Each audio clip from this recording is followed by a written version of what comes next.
Ravi de vous retrouver, mesdames et messieurs. Vous êtes sur Info 24 Sénégal, l'heure de vous donner l'essentiel des nouvelles du jour. Bonjour et bienvenue à tous. Démarrons l'actualité avec la politique. Le député maire Farba Ngom est convoqué ce jeudi 13 février 2025 à 12h par le collège des juges d'instruction du pôle judiciaire financière dans l'affaire de blanchissement présumé de 125 milliards de francs CFA. Selon nos informations, cette audition marque une étape décisive de l'enquête qui implique également des figures du monde des affaires et de l'administration. L'affaire révèle par le parquet il y a un mois repose sur plusieurs rapports de la cellule nationale de traitement des informations financières. Babacar Diop, maire de Thiès, a été distingué du prix Ragné du meilleur maire du Sénégal lors de la 13e édition de cette récompense tenue le vendredi 7 février 2025 au Grand Théâtre de Dakar et a reçu cette distinction des mains du directeur Malik Diop, ancien maire de la commune de Fann.E Amitié et président du jury de convergence technologique. Pour directeur Boubacar Diop, cette reconnaissance est avant tout un encouragement. J'ai longuement réfléchi avant d'accepter ce prix jugé un maire encore en fonction, c'est un peu comme déclarer un athlète vainqueur en pleine course. Il est préférable d'attendre à la fin du parcours pour le couronner. J'ai encore beaucoup à prouver à la population de Thiès avant de chercher à accumuler trophées et distinctions, a-t-il déclaré.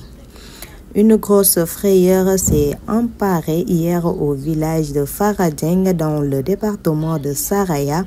Des bandits armés ont fait éruption dans le village malien voisin pour braquer une entreprise chinoise. Certains habitants se sont réfugiés dans la forêt avant que les gendarmes n'arrivent pour sécuriser les lieux. Un vent de panique s'est installé ce dimanche dans le village de Faradeng situé dans la commune de Missira dans le département de Saraya. C'est dans le village malien voisin de Makofi d'un groupe de 3 personnes armées a fait éruption en ciblant une entreprise chinoise. Ils ont neutralisé le vigile, récupéré son arme, puis on fuit en emportant quelques objets. Et selon nos sources, les soutiens de Farba Ngom dénoncent une cabale politique et rejettent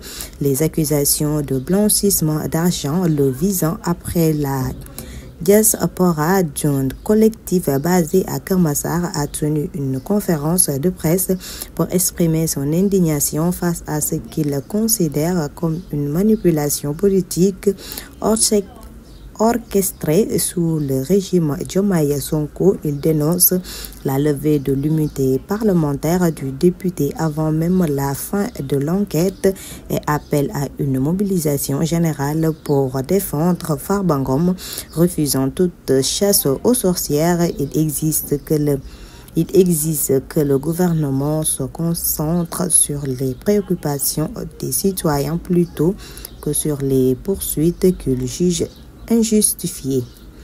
Ablaye Dia, encore blessé, l'attaquant international sénégalais est sorti sur blessure hier dimanche dans le cadre de la 24e journée de Série A contre Mozan, match qu'ils ont d'ailleurs remporté. L'ancien joueur de Villarreal et de la Salernitana s'est blessé à la cheville dans une duel avec Armando Iso.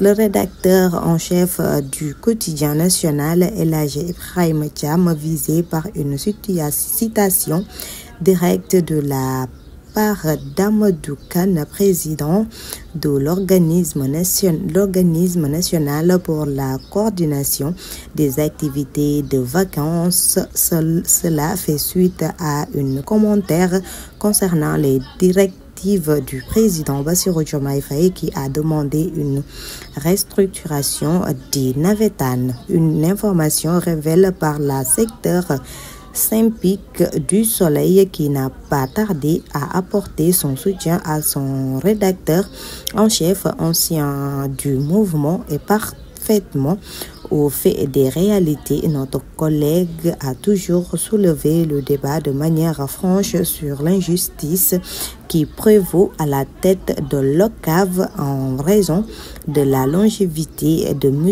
Ahmadou Kane à la tête de la structure, lit-on dans le communiqué du syndicat dirigé par Souleymane Diassi. Sadio Mané a inspiré l'un de ses connaissances récemment arrivé d'Allemagne en visite en Arabie Saoudite à se convertir à l'islam. L'attaquant international sénégalais l'a accompagné dans cette démarche. Serve musulman, Sadio Mané est reconnu comme sa piété, sa simplicité et sa générosité. Lorsque les pays de zone franc CFA préparent leur transition vers la nouvelle monnaie éco d'ici 2027, l'occasion de se libérer d'un héritage colonial longtemps au présent se présente. Loin d'être une simple réforme économique, il s'agit d'une rupture nécessaire avec un système monétaire qui a entravé le développement africain pendant des décennies. Créé en 1945 sous le nom de franc des colonies françaises d'Afrique, le franc CFA est le symbole d'une époque révolue où l'Afrique était soumise au diktat de la France.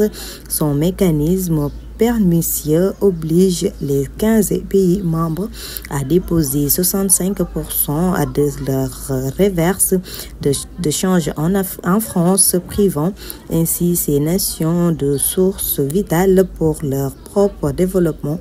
La France converse un droit de veto sur les politiques monétaires de nos États. C'est une tutelle inacceptable, dénonce André Dembélé, politicien panafricain et figure clé du mouvement réformiste. Cette mainmise sur les économiques africains doit cesser. C'en est tout pour cette flash d'information. Merci de l'avoir suivi.